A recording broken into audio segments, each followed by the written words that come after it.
আজকে আবার আমি একটা নতুন ভিডিও নিয়ে চলে আসলাম তোমাদের কাছে। আশা করব আজকের টিপস ভিডিওটা তোমাদের খুব ভালো লাগবে। আমি মৌ মাল্টিফ্লেভার চ্যানেলে আমি তোমাদেরকে আবার একবার অনেক অনেক স্বাগত জানাই। আশা করি তোমরা সকলে ভালো আছো। কাছে দূরে দেশ ও দেশের বাইরে যারা আমার ভিডিওটা দেখছো, তোমাদের সকলে সুস্থতা এবং দীর্ঘায়ু কামনা করে আজকের ভিডিওটা শুরু করি। তো দেখো, আমি আজকে একটা মানি প্ল্যান্ট লাগাবো। তো আমি কিভাবে লাগাচ্ছি এটা একটা টিপস। তোমরা এইভাবে লাগাতে পারো। তারটা দেখো, আমি এইভাবে সমানভাবে 3-4টে তার একসাথে কেটে নিয়েছি। তারপরে কি করছি, নারকেল দড়ি দিয়ে আমি এইভাবে এটাকে পেঁচিয়ে নিচ্ছি। তো খুবই সহজ, খালি এটা দেখতে কিন্তু খুব ভালো লাগবে। তোমরা একবার এইভাবে মানি প্ল্যান্ট লাগিয়ে দেখো কত সুন্দর লাগবে। তো দেখো, আমি এই নারকেল দড়িটা আমি এর মধ্যে পুরোটার মধ্যে পেঁচিয়ে নিচ্ছি, আর খুব সহজে 3-4 বার করে দিলাম। তো এরকম শেপ হয়ে গেল। এরপর আমি দেখো এইভাবে আমি টপটার মধ্যে লাগিয়ে দিচ্ছি। এরপরে যত মানি প্ল্যান্টটা আছে ওইগুলোকে আমি এইভাবে এর মধ্যে র্যাপ করে দেবো। তো দেখবে যখন এই মানি প্ল্যান্টটা আরও বড় হবে, দেখতে খুব সুন্দর লাগবে, আর ঘর সাজাতে কিন্তু খুবই ভালো লাগবে। তোমরা এই টিপসটা ফলো করে তোমরা কিন্তু এইভাবে মানি প্ল্যান্টটা একবার লাগিয়ে দেখবে, তোমাদের কিন্তু খুব ভালো লাগবে। আর এটা যখন রেডি হয়ে যাবে, দেখো এমনি সুন্দর হবে। তো তোমরা তোমাদের ছাদ বাগানে বা কোথাও বাড়িতেও রাখতে পারো। এরপর নেক্সট, এই যে বোতলটা দেখছো, এটা অনেক পুরনো বটল সসের। তো আমি আজকে ভাবলাম এটাকে একটুখানি কিছু করি। তো কি করব, তো দেখো আমি এখানে সুতলি নিয়েছি, নিয়ে এর মধ্যে একটুখানি ফেভিকল দিতে গেছি, আর এইভাবে সুতলিটা জড়াতে গেছি, আর খুবই সহজে হয়ে যায়। আর দেখো এইভাবে আমি করে নেওয়ার পরে আমি এর মধ্যে একটা শঙ্খ লাগিয়ে দিচ্ছি। তো এখানে আমি গ্লুগান ইউজ করছি, তোমরা ফেভিকল দিয়েও লাগাতে পারো।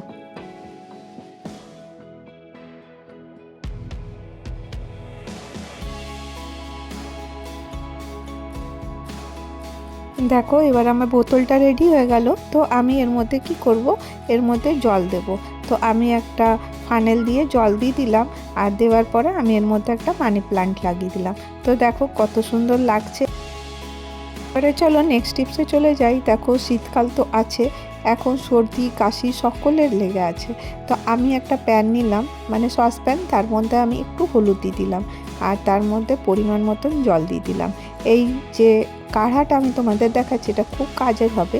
চায়ের জায়গায় তোমরা এটা ইউজ করতে পারো। এর মধ্যে গুড় দিয়ে দিলাম, আর 2-3টে তুলসী পাতা। তো এই কাঢ়াটা বাচ্চা থেকে বুড়ো সকলেই কিন্তু খেতে পারে, আর এতে কিন্তু খুব ভালো রেজাল্ট পাবে। এর মধ্যে আমি একটুখানি আজওয়াইন দিয়ে দিলাম, দিয়ে জলটাকে খুব ভালো করে ফুটিয়ে নেব। আর তার মধ্যে দিয়ে দিলাম আধা টুকরো থেতো করে দিয়ে। এরপরে দেখো এটা দিয়ে একটা আমি ড্রিঙ্ক বানিয়ে নেবো। আর এটা রাত্রে শুতে যাওয়ার আগে যদি বাচ্চা বড় সকলে খায়, কোনো রকমের সর্দি লাগবে না, কাশি হবে না, আর ঠান্ডা তো একদমই লাগবে না। আর এটা তাছাড়াও ইমিউনিটি সিস্টেমকে কিন্তু অনেকটা বাড়াবে। এবার চলো নেক্সট টিপসে চলে যাই। তো দেখো আমার এই দুটো গ্লাস না একই সাইজের। এবারে যখন ধুতে গেছি, এটা দুটো এমন আটকেছে, এই দুটো আর বেরোচ্ছে না। কত চেষ্টা করছি কিন্তু বেরোচ্ছে না।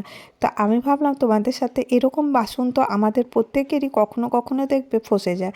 তো এটা কিভাবে বার করতে পারি, তো দেখো গ্যাসের ফ্লেমটা আমি অন করে দিলাম, দিয়ে গ্লাসটা এইভাবে বসিয়ে দিলাম। এরপরে তোমরা এর মজা দেখো। এতে কি হবে, যে যতটুকু জলটা আছে এটা গরম হতে থাকবে, এর ভেতরে যে জলটা আছে ওটা গরম হবে। দিয়ে তারপরে দেখো এটা কেমনি বাবল আসছে। তো এর যে জলটা আছে এটার কারণে এই বাবলটা এলো। এরপরে দেখো একটু ঠান্ডা করে এইভাবে ইজিলি তোমরা বার করে নিতে পারবে, কোনো রকম ঝামেলা ছাড়া, কোনো ঠোকাঠুকি করার দরকার নেই। এবার নেক্সট টিপসে চলে আসি। এবারে দেখো এই মটরশুঁটি নিয়ে নিচ্ছি। এখন শীতকাল, আমরা প্রচুর পরিমাণে মটরশুঁটি নিয়ে আসি, কিন্তু একটা ছাড়ানো একটা ডিফিকাল্ট হয়ে যায়। আজকে তোমাদের সাথে শেয়ার করব চার্জার দিয়ে তোমরা কিভাবে মটরশুঁটি একদম নিমিষে ছাড়িয়ে নিতে পারবে। তোমরা তো ভেবে দেখো তো কত কাজটা সহজ হয়ে যাবে। তো এর জন্য আমাকে কি করতে হবে, একটা বাসনে জল গরম করে নিতে হবে। হালকা, অনেক বেশি গরম হবে না। আর যেই জলটা হালকা গরম হয়ে যাবে, গরম হয়ে যাওয়ার পরে আমি এটার মধ্যে একটা কাজ করব। তো দেখো এটা হালকা গরম হয়ে গেছে, কিন্তু খুব একটা ফুটবে না। জলটা যেন না ফোটে, খালি হালকা গরম হবে, তার মধ্যে আমি কি দিয়ে দিলাম, এই মটরশুঁটিগুলো দিয়ে দিলাম। এই মটরশুঁটি ছাড়ানো হয়ে যাবে সহজ, কিলো কিলো মটরশুঁটি তোমরা নিমিষেই ছাড়িয়ে নিতে পারবে। তো তোমরা কিন্তু এই টিপসটা ফলো করতে পারো, কাজে কিন্তু অনেকটা সুবিধা হবে। এই দেখো আমি চার্জার নিয়ে নিয়েছি, তোমরা চার্জার বা ছান্তা কোনোটাই নিতে পারো। তো এই দেখো আমি চার্জার দিয়ে কীভাবে মটরশুঁটি ছাড়াবো, তো দেখো আমি এইভাবে নিয়ে নিলাম। এরপরে দেখো চার্জারটা আমি এইভাবে ধরে নিলাম। এতগুলো মটরশুঁটি তোমরা ভাববে না নিমিষেই মানে পরিষ্কার হয়ে যাবে, এটা তো অনেক কম। কিলো কিলো মটরশুঁটি তোমরা ইজিলি ছাড়িয়ে নিতে পারবে। জাস্ট এটাকে এইভাবে ধরবে আর এইভাবে প্রেস দেবে। তো দেখো ইজিলি কিন্তু আমরা এই মটরশুঁটি একদম এক টানে কিন্তু বেরিয়ে গেল। তো দেখো কতটা সহজ হয়ে গেল, কিছু করার দরকার হচ্ছে না। আর মটরশুঁটি এমনি এমনি কিন্তু খুলে যাচ্ছে।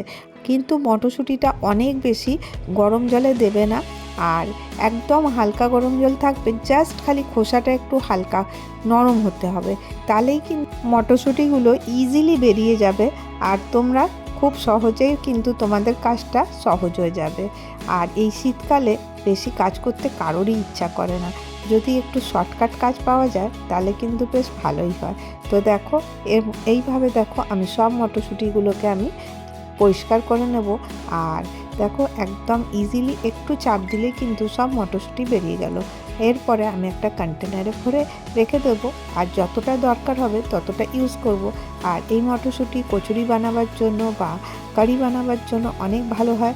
তো দেখো কতগুলো মটরশুঁটি, কিলো মটরশুঁটি তোমরা কিন্তু ইজিলি এই টিপসটা ফলো করে কিন্তু করে নিতে পারো। এরপরে দেখো নেক্সট টিপসে চলে যাই। এই তাওয়া ইউজ করতে করতে কতটা কালো হয়ে যায়, আর এই তাওয়াকে পরিষ্কার করা কিন্তু অনেকটা প্রবলেম হয়ে যায়। আর ননস্টিকের তাওয়াগুলো বেশি ঘষাও যায় না। তো আজকে আমি তোমাদের সাথে একটা টিপস শেয়ার করছি, যেটা দিয়ে তোমরা কিন্তু এই ননস্টিকের তাওয়াটা ইজিলি পরিষ্কার করে নিতে পারবে। তো চলো টিপসটা কি আগে তোমাদের সাথে শেয়ার করে নিই। এখানে আমি কিছুটা লবণ দিয়ে দিলাম। লবণ আমাদের প্রত্যেকের ঘরেই থাকে। এই লবণটা দিয়ে দেওয়ার পরে আমি এর মধ্যে একটুখানি সাবান গ্রেড করে দিয়ে দিচ্ছি। তোমরা সাবানের জায়গায় সার্ফও দিতে পারো, যে কোনো কালারের ব্লু, হোয়াইট, যে কালারের ইচ্ছা তোমরা নিয়ে নিতে পারো। আমার কাছে সাবান ছিল, আমি নিলাম। আর তারপর দেখো কি করছি, একটা বরফ আমি গ্লাসের মধ্যে জমিয়ে রেখেছিলাম, ওই বরফটা দিয়ে আমি এই তাওয়াটা ঘষে দিচ্ছি। তোমরা দেখবে কত সুন্দর পরিষ্কার হয়ে তাওয়াটা পরিষ্কার হয়ে যাবে, আর খুব সহজে খুব ইজিলি। তো দেখো এই টিপসটা তোমাদের কিন্তু খুব কাজে লাগবে।